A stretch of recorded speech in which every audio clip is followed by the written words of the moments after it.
श्री स्वामी समर्थ, जय जय स्वामी समर्थ. नमस्कार मैत्रिणींनो.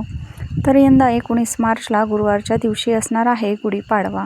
म्हणजेच 2026 मधील गुढीपाडवा नवीन वर्षाचा पहिला दिवस, पहिला सण.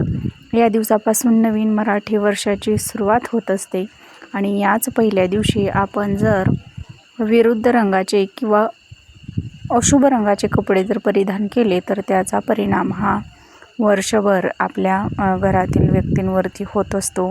तर यंदा गुढीपाडव्याला हे आहेत 5 शुभ रंग. या रंगाची साडी आपण या दिवशी चुकूनही गुढीला घालू नका किंवा स्वतः देखील पूजा करताना परिधान करू नका.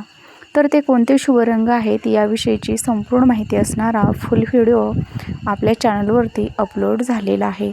तर त्याची लिंक मी खाली देत आहे. खाली दिसणाऱ्या त्रिकोणी बटनावरती क्लिक करून तुम्ही हा व्हिडिओ संपूर्णपणे पहा आणि चॅनलवर नवीन आला असाल तर प्लीज चॅनलला सबस्क्राईब करा आणि असेच नवनवीन माहितीपूर्ण व्हिडिओ पाहत रहा.